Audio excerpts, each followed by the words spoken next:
Beneath chandeliers ablaze with gaslight, music drifts through gilded halls, each note weaving secrets into the velvet shadows. Here, ambition glimmers off diamonds, and sorrow hides beneath the rustle of silk gowns. Among the elite of Newport and Manhattan, reputations are currency, every smile measured, every gesture recalled. Tonight, young Clara stands at the edge of obedience and defiance. One waltz with a servant will fracture the destiny chosen for her and expose love in its most forbidden form. If stories like these stir your heart, subscribe and comment from where you're watching. Your journey into the Gilded Age begins now. The world of America's Gilded Age radiates brilliance, but feverish ambition and unspoken longing haunt its grand estates. In salons adorned with imported French mirrors, marriage is bargaining, and happiness is traded for a family's rise. Young women draped in their mother's pearls are bartered in dances and whispered promises, and every echoing note from the piano seems to mourn what might have been. Clara, the only daughter of the Whitmores, faces this fate with trembling resolve. As the season's most coveted debutante, she is a prize for a stern tycoon whose fortune dwarfs even her family's inherited splendor. But Clara's spirit strains against the cords of etiquette, seeking something beyond luxury, beyond tradition. She fears loneliness more than scandal. When a stranger appears, humble and silent in his livery, Clara's heart is summoned not by his station, but by the look in his eyes. He is not what he seems, the very mask of servitude concealing a wounded nobility. What begins as a reckless dance threatens to ignite a war of reputations and secrets, exposing betrayals buried beneath the ballroom's polished floor. Promise lingers through the unfolding waltz. Redemption awaits for those brave enough to pursue forbidden dreams. This is Clara's Gilded Age, where she must choose between duty and desire, risking everything for a love she does not yet understand. A rain of golden sparks from hundreds of gas lamps glittered across the grand ballroom, each drop illuminating the lacquered parquet floors and ornate gilded moldings. Roses spilled over every marble ledge, perfuming the air with their soft, bittersweet scent. Clara's hand trembled inside her pale glove as she stood in the receiving line, her eyes flickering over the sea of silken gowns and midnight tailcoats, searching for solace and finding none. Across the room, her father nodded approvingly at the tycoon, who by tomorrow would announce his intention. Clara's heart, however, was a restless bird, fluttering toward escape. Before we continue, subscribe and activate the bell. Here, we relive the love stories that defined America's Gilded Age. The orchestra began a waltz, its mournful melody weaving through Clara's thoughts, laying bare the loneliness she had learned to conceal. Light danced upon diamonds draped at every throat, yet the faces above those jewels bore masks of polite ambition. The ball was a spectacle, an auction of futures. As Clara reached the edge of the dance floor, her gown brushing a dried rose at her hem, she heard a quiet commotion near the servants brought in to pour wine and pass plates through the crowd. In the flush of candlelight, a young man appeared. His posture bore the humility of his station, yet something in the tilt of his chin defied it. Clara's breath caught. His eyes, charcoal dark against the white of his collar, burned with restrained hope and sorrow. She had seen him before, a fleeting glance in the garden, a gentle word exchanged over a forgotten glove. But here he was, closer than etiquette permitted. The tycoon, heavy-jawed and severe, approached Clara, extending his hand. Her father urged her forward with eyes weighted by expectation. In a moment suspended between panic and clarity, Clara did the unthinkable. Turning away from her intended, she reached for the servant's hand. The room fell silent, the music stumbling, as if stunned. Her fingers met warmth and callous, sturdy from honest labor. The servant blinked, masking surprise with composure learned in a lifetime of deference. Clara's voice, barely above a whisper, pleaded for a dance. One brief rebellion. A hush overtook the guests, murmurs swirling as Clara swept onto the dance floor with her unlikely partner. They moved through the steps as quietly as ghosts, the music gradually regaining its pulse. Clara's dress, pale blue with silvery threads, skimmed the floor in time to his measured pace.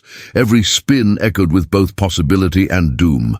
Her heart thundered, terrified of the scandal unfurling in every glance and whisper.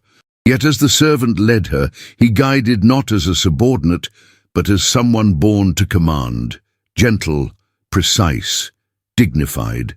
She watched the world distill around her, mothers fanning themselves in alarm, young men glaring at the upstart. Her father's features frozen with shock, the tycoon's pride curdled into silent outrage. Clara felt the servant's pulse beneath her palm, steady, determined.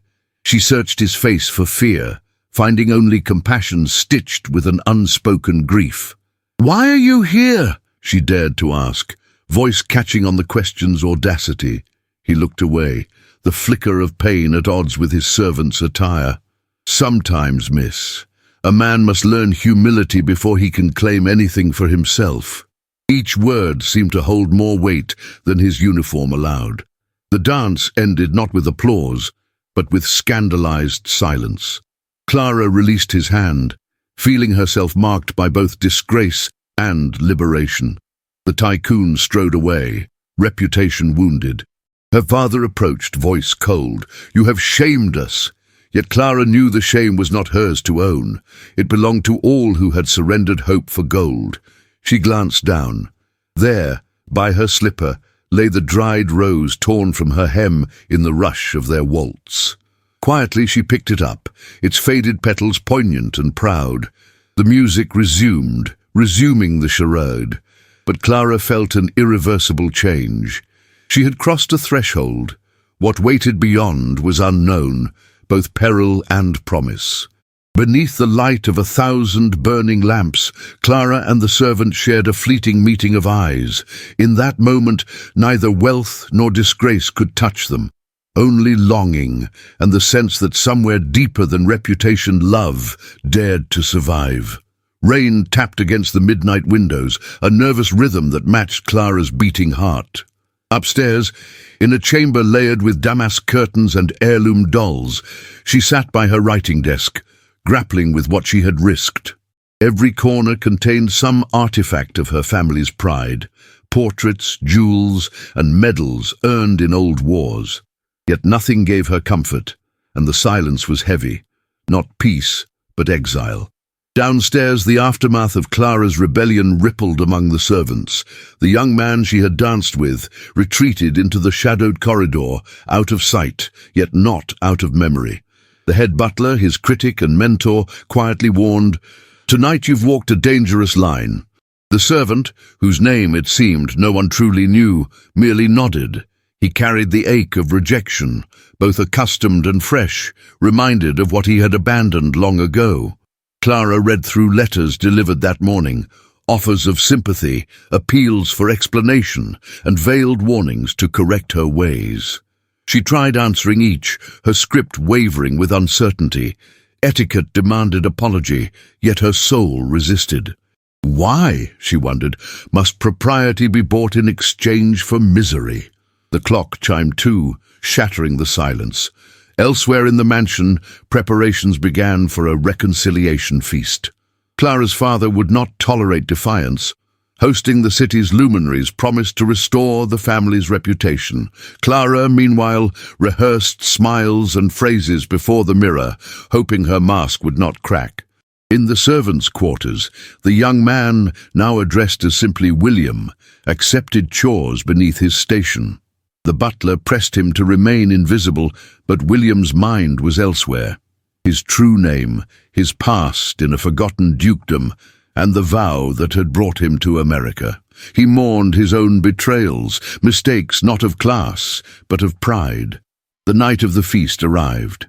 Clara's gown, twice mended and blue as regret, set her apart from the riot of sequined colors swirling through the halls. The air shimmered with the scent of roasted pheasant and roses, masking the bitterness beneath. Guests, one by one, paid polite homage, and Clara responded with practiced demureness.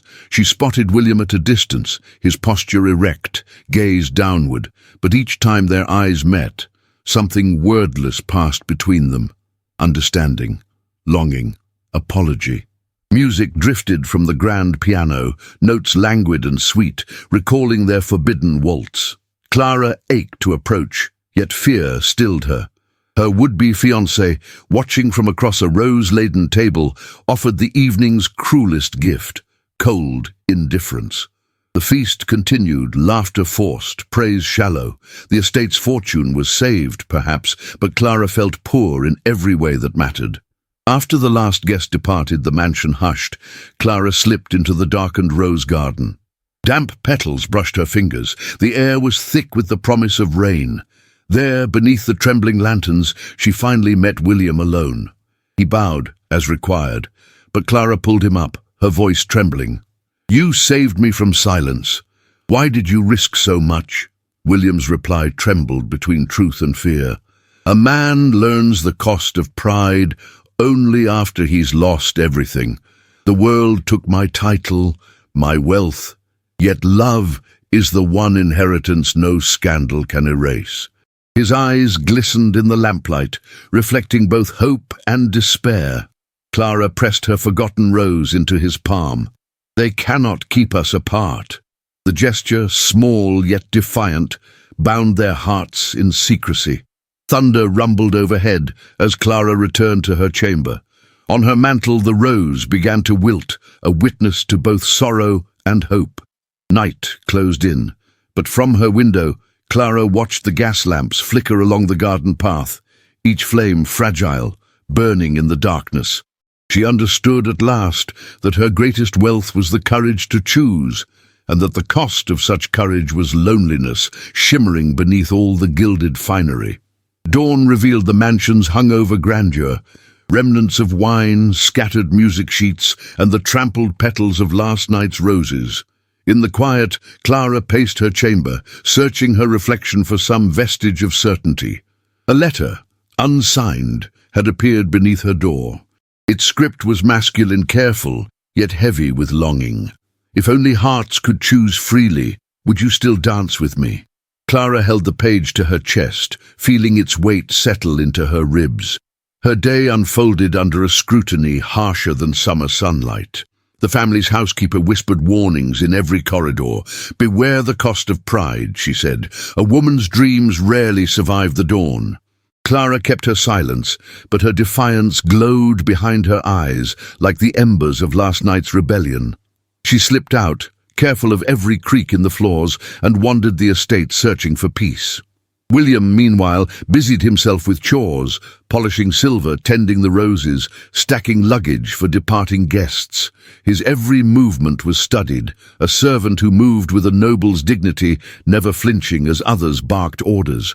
Many nights he replayed his own downfall, court intrigue, betrayal from within, exile disguised as voluntary humility.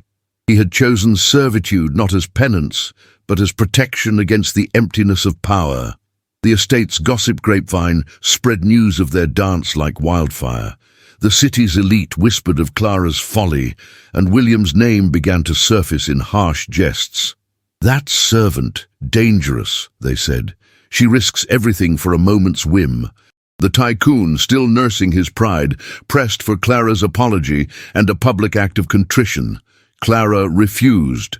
Her father, desperate, hired a private investigator to unravel the servant's origins. That afternoon, Clara lingered by the Hudson, the estate's garden stretching toward the muddy banks, thoughts heavy beneath the weight of expectation. William joined her, handing her a parchment folded with care. "Read this, and believe that a man's truth is more than what he's forced to hide."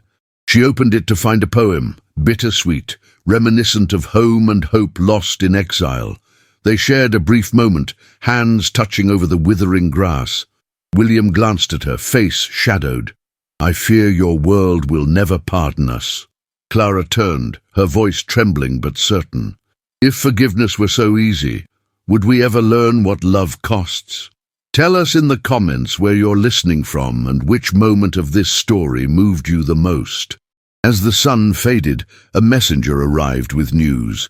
The tycoon would host a grand ball for Clara's redemption. Invitations printed in gold fluttered into every salon and club. The message was clear.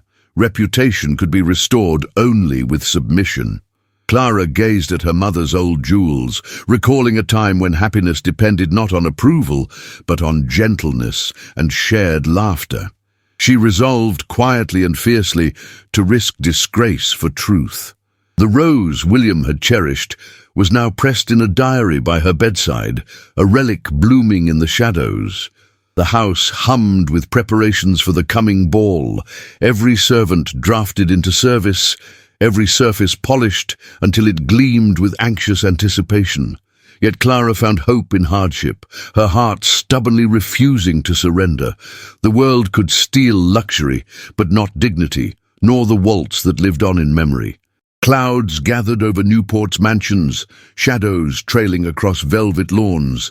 The city braced for Clara's ball, anticipation flavored with scandal and curiosity. Inside, the estate throbbed with nervous energy. Servants bustled, old family friends exchanged whispers, and the tycoon rehearsed his entrance with practiced severity. Clara watched everything unfold with mounting dread, a spectacle of forgiveness for sins she refused to regret. Her gown for the night, chosen in secret, shimmered with storm-grey silk, more sober than celebratory. As she dressed, her fingers lingered on the inherited brooch at her throat, an heirloom gifted from a grandmother lost to time. The room smelled of gardenias and rain, the gas lamp's golden glow softening the lines of her anxious face. The first guests arrived as dusk fell, carriages clattering under the dripping trees.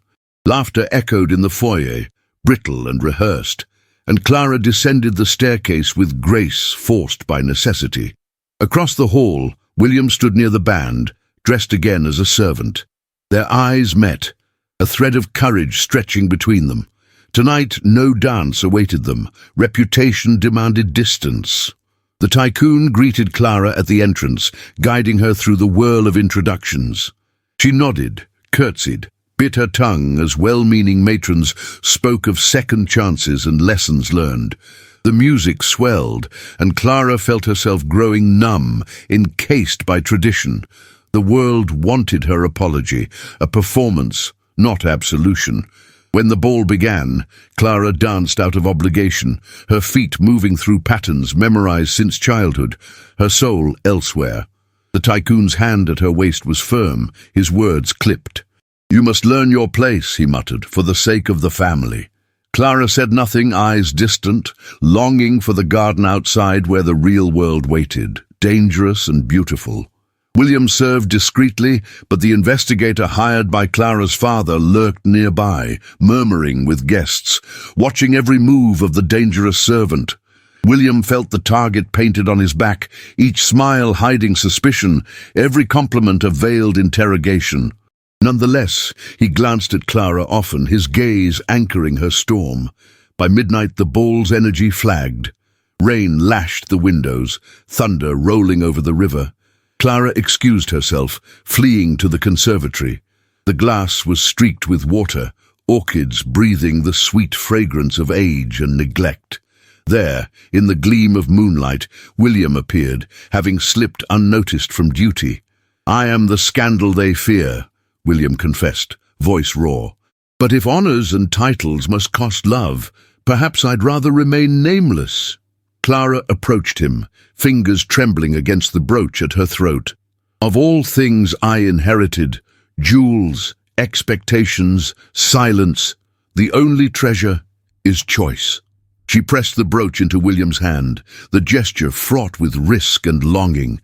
A tear rolled down Clara's cheek as William, hands rough but reverent, accepted the talisman. "I once had everything. Now I have only what you give me willingly."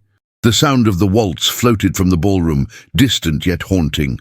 Suddenly, the investigator arrived in the conservatory, eyes narrowing. "Your presence here is a provocation," he hissed. William stood tall, his bearing undeniably noble, even beneath plain livery. Clara intervened, her voice crisp. "If honor means denying the deepest part of oneself, then all these shallow riches are wasted." The confrontation sent ripples through the household. Guests heard rumors and speculations spread.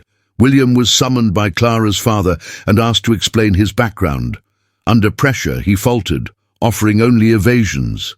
Clara ran to her room, grief shredding her composure. That night, sleepless and shattered, Clara wrote a letter to William, confiding fears and hopes. "I am more afraid of an empty heart than ruined reputation." She left the note hidden in a rose bush along the garden's edge, her faith entrusted to aching petals. William, displaced and accused, wandered the estate's neglected chapel, praying not for restoration, but for courage. He lifted the brooch, its cold metal an anchor among the storm. The wind howled, echoing his guilt and longing. Outside, Clara watched the lamps burn low, the storm's fury abating, the roses gleaming in the wet grass. She wondered if forgiveness was a luxury reserved for the brave or merely the survivors. At dawn, she found William's reply in the rosebush. "I have only what your heart allows. Do not give up." Thunder faded. Hope, fragile as old silk, endured. The world would demand explanations, titles, apologies. Yet Clara clung to the possibility that one unnoticed waltz was enough to ignite change. The aftermath of the ball churned through the city's gossip, guests left with palpable unease, and the newspapers fanned whispers about Clara's rebellion and the mysterious servant. "This mansion is not what it seems," they wrote. "There are secrets in every gilded corner."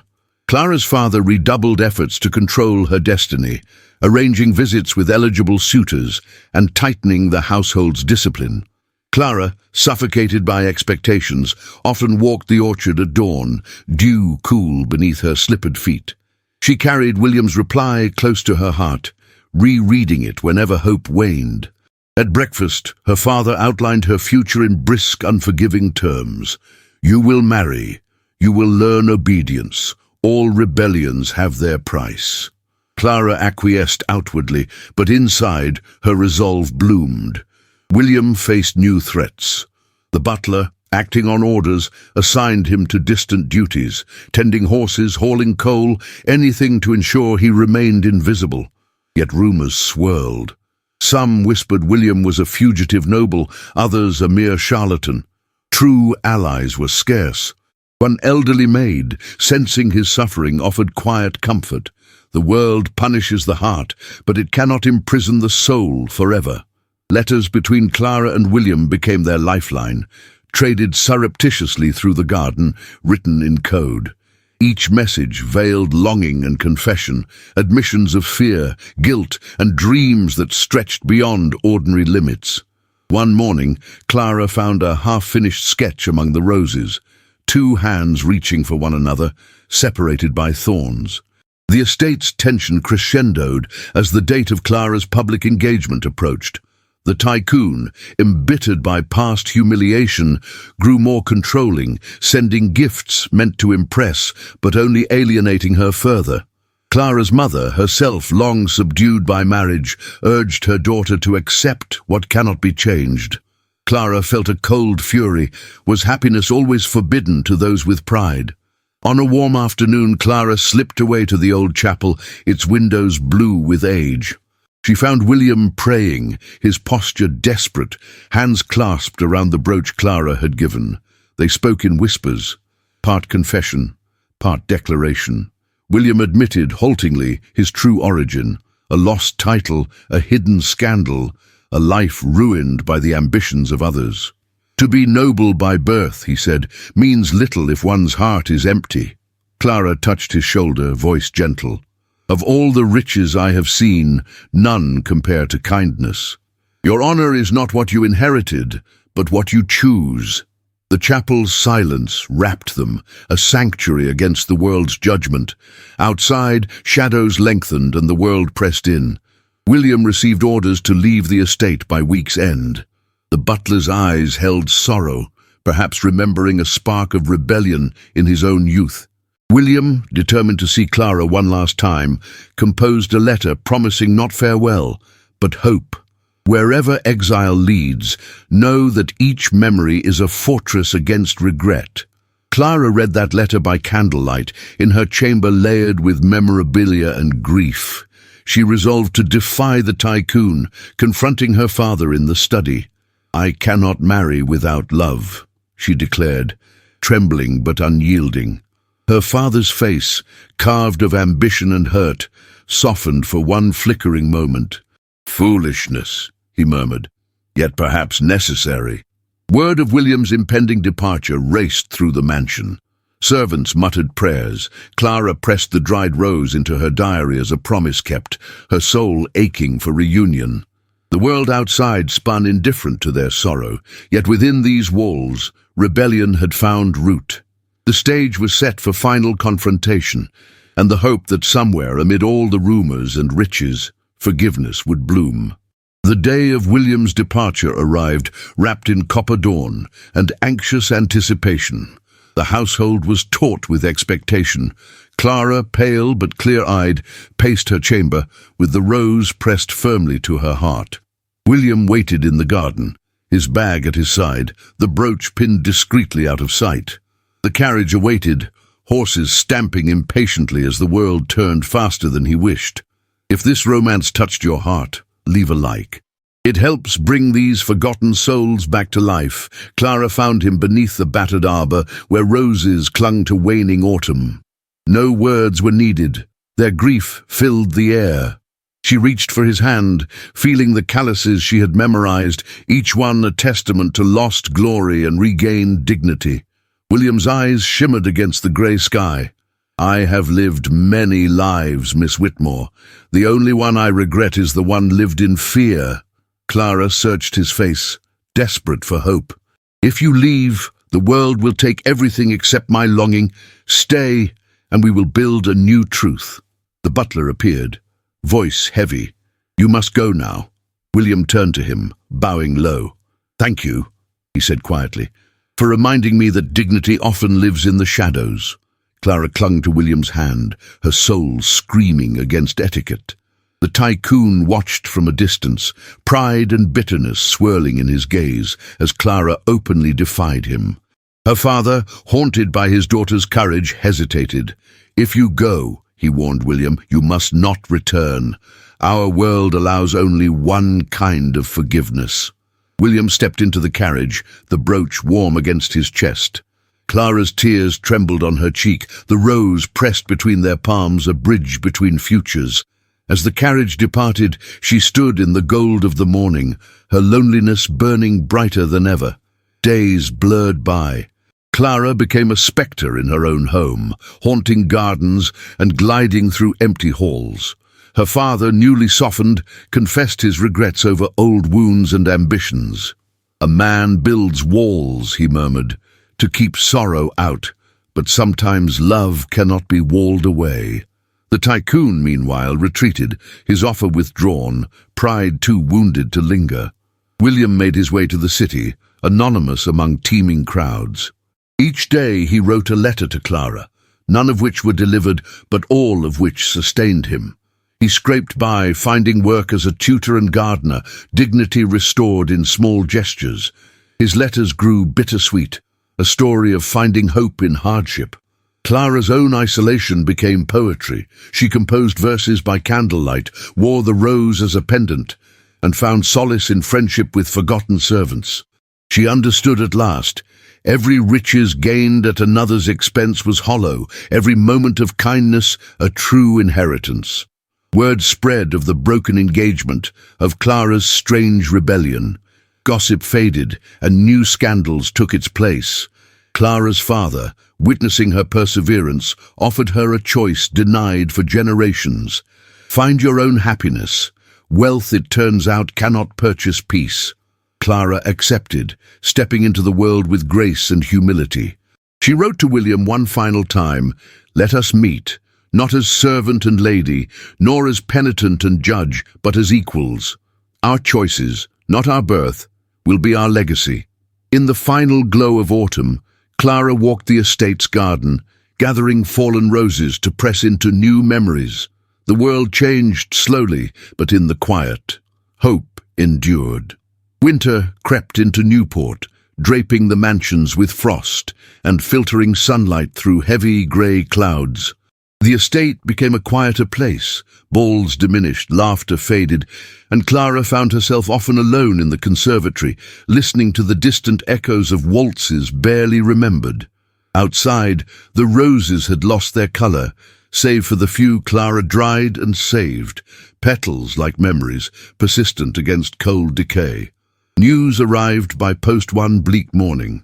William, now established as a respected tutor in Boston, sent word of his modest success. The letter was careful, yet brimming with hope. "In every lonely hour, I have cherished your courage. The lessons here are not of nobility or ambition, but of dignity reclaimed."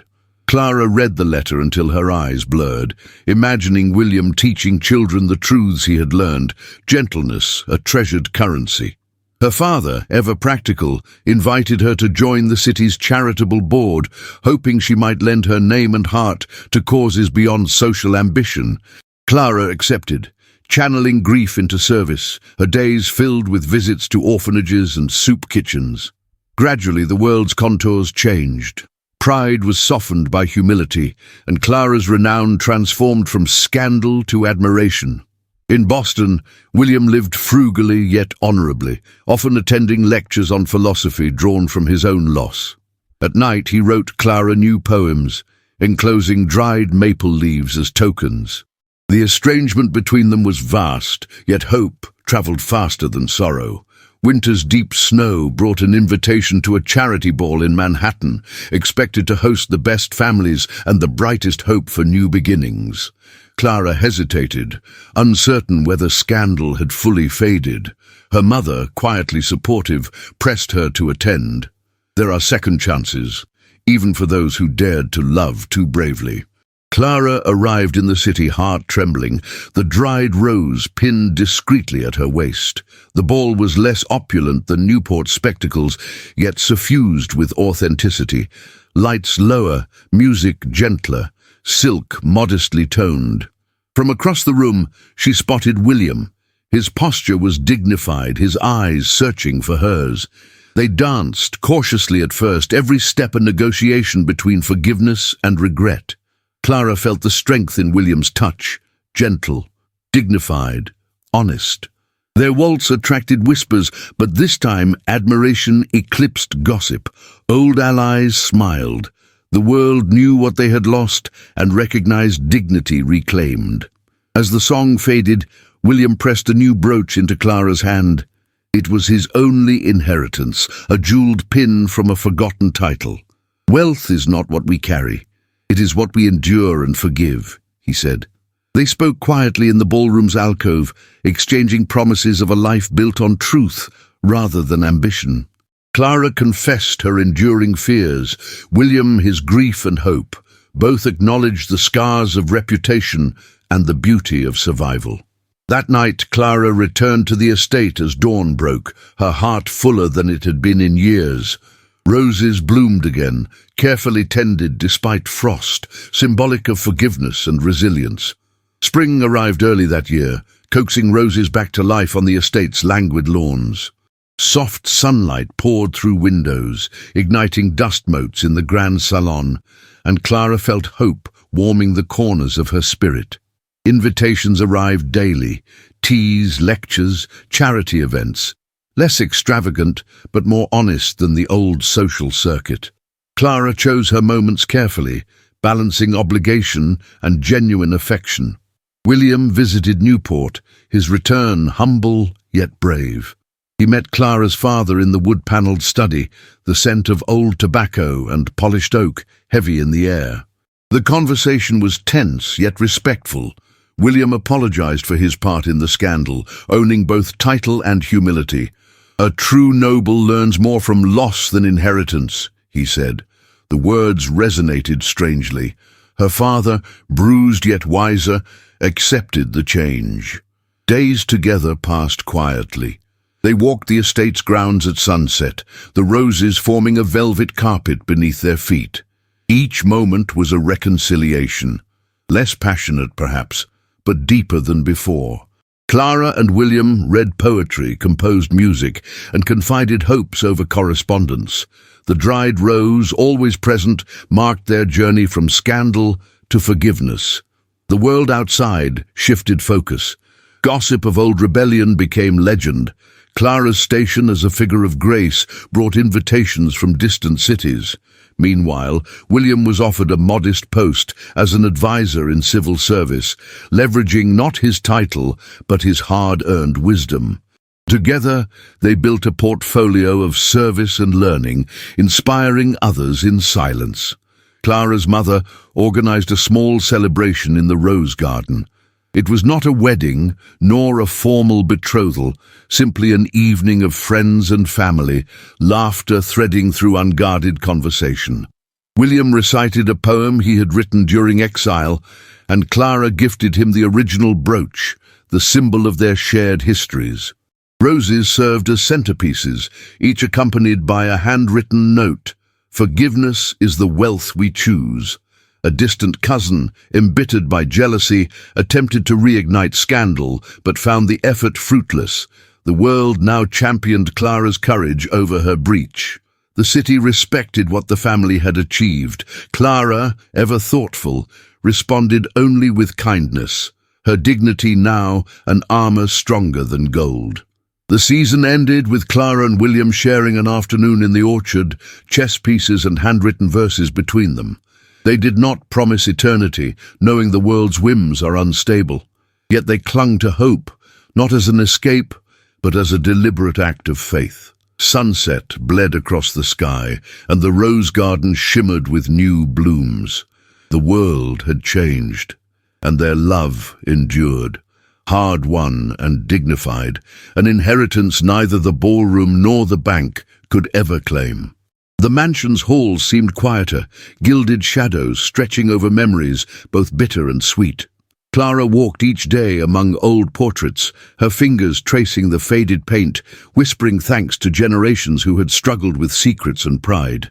She lived now with William neither as a wife by contract, nor as a rebel by necessity, but as a woman whose choices would define the future. The estate's orchards were full of colour, spring overflowed in the air. Clara greeted guests, accepted their congratulations, and thanked them for their kindness, yet her heart remained reserved, full but wounded. William, meanwhile, continued his work in civil service, guiding others with lessons won through hardship. Their home became a sanctuary for kindness and truth. One evening, Clara hosted a modest gathering in the salon. The lamps, burning bright against evening gloom, cast golden halos over guests. Music, played softly on the piano, recalled the waltz that had once scandalized Newport. Clara sipped tea with her dearest friends, recalling her journey. "We suffer for love," she admitted, "but the suffering transforms pride into humility." The guests nodded, some hiding tears. After supper, Clara read aloud William's latest poem, dedicated to the courage needed for forgiveness. Guests lingered in the rose garden, reluctant to part. William spoke with the old butler, now retired, exchanging memories as equals. The air was full of possibility and gentle sorrow. Clara's father joined her by the pond, his posture weary, voice softer than ever. "You were right," he admitted. "Wealth means nothing if love is lost. I have chased reputation all my life, and found it empty." Clara embraced him. The hurt of old misunderstandings dissolved in silence. The orchard that evening buzzed with fireflies, gentle lights flickering among the roses.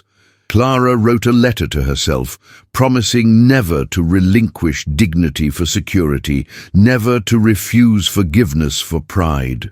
She pressed the last dried rose into her diary, the symbol of all she had lost and all she might still gain. Late that night, William joined Clara on the porch. Together, they watched the stars prick the velvet sky, silence blooming with shared hope. William confided, "You freed me from both exile and arrogance. There is no title worth more than a generous heart." Their happiness was not effortless, nor ostentatious. The future would offer challenges, sorrows, and new temptations. Yet Clara clung to the truth learned through scandal, misery, and redemption. Love, in its quiet dignity, endures all. A single lamp burned out as the evening closed. Clara shut her diary, heart open and unafraid, the world outside restful in possibility. Even as the lamps dimmed for the last time, a gentle wind carried the scent of roses through the mansion's halls. The echo of one forbidden waltz lingered, not only in memory, but as a promise that compassion can outlast ambition, and forgiveness can redeem even the loneliest heart. The moon shone through leaded glass, casting patterns of hope against beds of fading petals. Perhaps in every gilded heart, love was the only wealth that could never be bought. Share this story with someone whose heart beats for impossible love, and subscribe to our channel to avoid missing new tales of secrets, redemption, and hope from the Gilded Age. Relive the courage of those who have loved beyond reputation.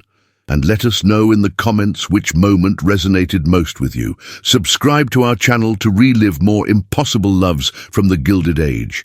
Thank you for staying with us until the end. Now continue your journey. Another story is waiting for you on screen.